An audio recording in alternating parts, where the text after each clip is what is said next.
Perkenalkan, saya Naura Gania dengan NPM 62232100052. Pada kesempatan kali ini saya akan membacakan tentang Company Profile Ma, merupakan salah satu produsen furniture termuka di Indonesia.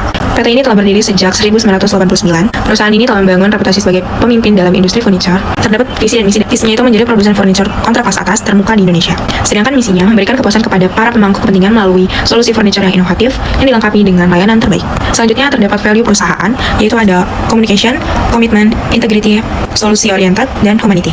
Selanjutnya terdapat sejarah perusahaan. Selain PT Polimental Industri didirikan pada tahun 1972 sebagai salah satu produsen kursi kantor pertama di Indonesia. Pada tahun 1989, PT Indo berdiri sebagai sebuah perusahaan yang terus berkembang pada akhirnya membuka cabang di Surabaya pada tahun 1995. Pada tahun 2000, PT Indo menjadi tonggak penting dengan diraihnya sertifikat.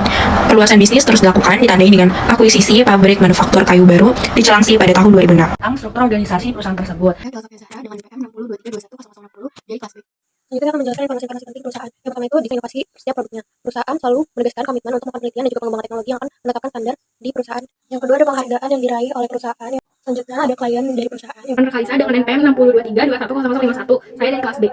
Jadi kami melakukan wawancara ini pada tanggal 7 Desember 2024. Nah, untuk waktu pelaksanaan itu dari jam 2 siang sampai jam 4.30. Kami mempertanyakan 15 pertanyaan yang terdiri dari 3 bagian. Yang pertama, 5 pertanyaan mengenai HR planning. Yang kedua, 5 pertanyaan mengenai staffing. Yang ketiga, 5 pertanyaan terkait training.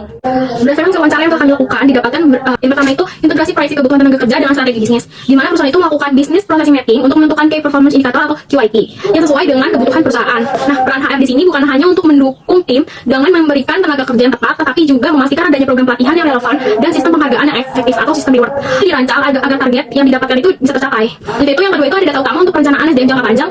Jadi data yang digunakan untuk merancang SDM jangka panjang itu mencakup MEP atau Manpower Planning yang dirancang untuk 5 tahun ke depan. Proses ini melibatkan pengumpulan data dari berbagai departemen yang ada di perusahaan itu, di kebutuhan tenaga kerja, kompetensi yang dibutuhkan, dan proyeksi perkembangan bisnis. Data tersebut kemudian disesuaikan dengan objektivitas perusahaan, sehingga setiap langkah dalam melakukan perencanaan SDM itu selaras dengan strategi dan tujuan jangka panjang perusahaan. Selanjutnya itu yang ketiga, fleksibilitas perencanaan SDM. HR tuh siap menghadapi perubahan yang dipengaruhi oleh berbagai faktor eksternal seperti situasi politik di negara itu atau kebutuhan pasar yang terus berkembang. Salah satu cara untuk memastikan kesesuaian perencanaan dan kondisi perusahaan itu melalui benchmark. Benchmark ini menjadi acuan untuk menilai apakah perencanaan SDM masih relevan dengan kebutuhan bisnis atau perlu disesuaikan lagi. Tempat itu prioritas antara perekrutan baru atau perkembangan internal. Jadi di perusahaan ini HR-nya lebih memilih untuk melakukan pengembangan internal. Dari segi biaya pun lebih murah dan waktu juga lebih singkat. Karena kalau melakukan perekrutan baru itu memerlukan biaya lagi, open recruit lagi. Selain itu cara ini juga mengurangi resiko karena karyawan internal sudah memahami budaya di lingkungan kerja perusahaan serta sistem perusahaan tersebut. Yang kelima, keselarasan perencanaan SDM dengan tujuan strategis perusahaan. Nah, untuk memastikan keselarasan ini, HR bekerja sama dengan manajemen puncak untuk memahami visi serta strategi jangka panjang perusahaan, analisis kompetensi yang sudah ada di organisasi dan mengidentifikasi kesenjangan. HR dapat merancang program pengembangan yang tepat sasaran, baik melalui pelatihan, promosi maupun rekrutmen. Selain itu, evaluasi dan penyesuaian rencana SDM secara rutin menjadi langkah penting agar dapat relevan dan responsif terhadap perubahan strategi atau kebutuhan bisnis. Yang pertama itu pendekatan dalam proses staffing. Jadi perusahaan itu menerapkan pendekatan berbasis kompetensi dalam proses rekrutmen untuk memastikan kandidat yang telah dipilih itu memiliki potensi yang sesuai nggak sih dengan kebutuhan perusahaan. Salah satu inisiatif di perusahaan ini mempunyai program internship selama minimal 6 bulan yang telah bekerja sama dengan salah satu pihak kampus. Nah, program ini tuh dirancang untuk memberikan peserta pengalaman langsung di lingkungan kerja dengan memperkenalkan mereka pada pasar internal perusahaan. Selain itu, perusahaan menggunakan sistem kontrak kerja bagi karyawan dengan potensi yang menjanjikan, disertai evaluasi berkala untuk menentukan apakah kontrak tersebut bisa dilanjut atau diberhentikan. Pendekatan managerial hiring juga diterapkan di mana karyawan baru menjalani masa percobaan sebagai bagian dari evaluasi mendalam sebelum diangkat menjadi karyawan tetap. Selanjutnya yang kedua itu ada menangani tantangan perekrutan di pasar kompetitif. Jadi upaya mengatasi tantangan dalam perekrutan perusahaan mengoptimalkan berbagai sumber daya. Salah satunya itu menjalin kerjasama dengan platform online itu seperti Jobstreet atau Jobshaker serta memanfaatkan jaringan profesional di LinkedIn. Selain itu, perusahaan juga membuka peluang melalui rekomendasi dari karyawan yang telah bekerja di perusahaan. Tiga, proses seleksi yang adil dan bebas bias. Perusahaan menetapkan standar yang jelas dalam proses rekrutmen yang diatur melalui sistem manajemen struktur. Proses ini mencakup prosedur yang harus diikuti untuk memastikan seleksi berjalan secara adil dan transparan, termasuk kerjasama dengan konsultan profesional untuk hasil tes dari kandidat yang mendaftar. Meskipun efisiensi biaya menjadi salah satu pertimbangan perusahaan, namun perusahaan tetap berkomitmen untuk menjaga kualitas seleksi agar dapat merekrut kandidat yang dapat benar-benar sesuai dengan kebutuhan dan standar perusahaan. Nomor itu strategi untuk lokasi kerja terpencil. Nah, jadi perusahaan itu baru 2 tahun ini mempunyai lokasi kerja terpencil yaitu di Kalimantan Tengah. Nah, perusahaan itu mencari tenaga ahli dari luar daerah karena keterbatasan keterampilan di wilayah tersebut. Untuk memastikan keseimbangan antara tenaga lokal dan luar, perusahaan itu memiliki perjanjian dengan pemerintah setempat yang menentukan proporsi tenaga kerja. Jadi 30%-nya itu dari tempat daerah situ atau dari daerah Kalimantan Tengah, 70%-nya itu dari luar atau dari daerah Jawa. Nah, perusahaan juga bekerja sama dengan pemda setempat, RT, kelurahan untuk mencari kandidat yang cocok, yang potensinya ada sesuai dengan kebutuhan perusahaan. Nah, sistem kontrak yang diterapkan itu bervariasi dengan kontrak 1 tahun untuk karyawan di Jawa di mana evaluasi kinerja bisa dilakukan dengan lebih cepat. Sementara untuk karyawan di Kalimantan, perusahaan menetapkan kontrak 3 tahun untuk mempertimbangkan loyalitas karyawan serta evaluasi kinerja yang lebih mendalam, mengingat tantangan yang lebih besar dalam mempertahankan karyawan di lokasi tersebut. Selanjutnya itu yang kelima, memastikan komitmen jangka panjang karyawan. Nah, untuk memastikan komitmen ini, perusahaan menetapkan sistem kontrak yang sesuai dengan lokasi dan kebutuhan proyek. Untuk proyek di Jawa itu, kontraknya selama 1 tahun, memungkinkan evaluasi yang lebih cepat dan fleksibel dalam penyesuaian sumber daya. Sementara itu, di Kalimantan, kontrak kerja 3 tahun memberikan waktu yang cukup lambat untuk menilai kinerja dan loyalitas karyawan, mengingat kondisi kerja yang lebih menantang di wilayah tersebut.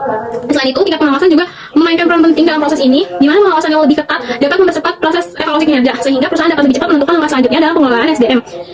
Pendekatan ini memastikan bahwa perusahaan tetap dapat mempertahankan tenaga kerja yang berkualitas dan loyal di lokasi yang terpencil. Yang pertama itu memastikan relevansi program pelatihan. Jadi program pelatihan yang ada di perusahaan itu dirancang untuk memastikan relevansi dengan kebutuhan bisnis dan individu. Hal ini dilakukan melalui koordinasi dan mapping manajemen berdasarkan target PYT. Pelatihan disusun berdasarkan sistem kompetensi yang ada, mencakup standar pemahaman tentang corporate culture serta kompetensi yang dibutuhkan setiap jabatan. Nah, program ini itu dilaksanakan secara rutin selama setiap 1 tahun dan disesuaikan dengan gap kompetensi karyawan.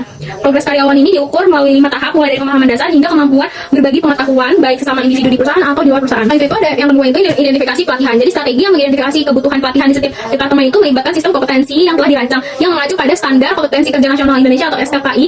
Nah, pelatihan ini diadaptasi disesuaikan dengan kebutuhan industri dan tugas masing-masing setiap jabatan, memastikan bahwa setiap pelatihan yang diberikan itu relevan dan sesuai dengan tuntutan pekerjaan yang ada.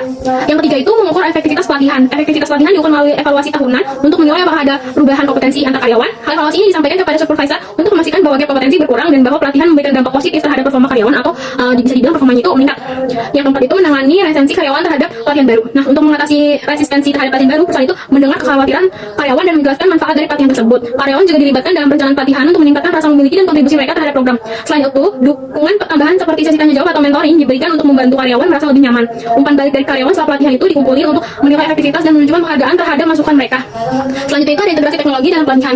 Jadi perusahaan itu mulai mengintegrasikan teknologi dan analitik data menyesuaikan pelatihan dan kebutuhan individu. Kerjasama dengan pihak ketiga untuk mengembangkan aplikasi yang mendukung sistem kompetensi menjadi langkah penting untuk digitalisasi proses pelatihan. Aplikasi ini dirancang untuk selalu berbarui dan pelihara agar tetap relevan dengan perkembangan kebutuhan. Jadi perusahaan ini memiliki kerjasama dengan pihak ketiga, salah satu yaitu universitas, yaitu PNJ.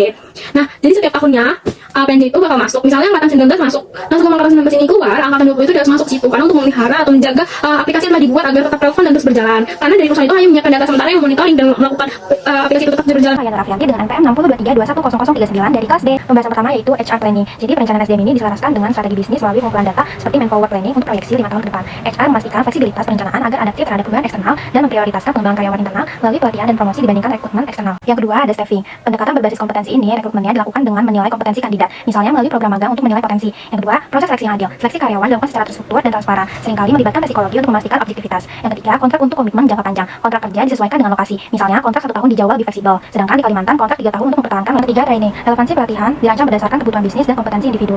Identifikasi kebutuhan pelatihan. HR menggunakan sistem kompetensi dan standar nasional untuk memastikan pelatihan sesuai dengan tugas karyawan. Integrasi teknologi. Teknologi digunakan untuk membuat pelatihan lebih fleksibel dan relevan, misalnya melalui program aplikasi pelatihan yang terus Selanjutnya saya akan menjelaskan fungsi HR dalam organisasi. Jadi fungsi HR dalam organisasi adalah salah satunya untuk meliputi perencanaan sumber daya manusia, rekrutmen dan juga seleksi, serta pelatihan dan juga pengembangan karyawan. Dan satu juga melakukan penilaian kinerja, mengelola hubungan karyawan dan juga menangani konflik. Selain itu, HR itu juga bertanggung jawab atas pengelolaan kompensasi dan juga benefit untuk meningkatkan kesejahteraan karyawan. Lalu HR juga berperan dalam menciptakan lingkungan kerja yang kondusif dan juga budaya perusahaan yang positif.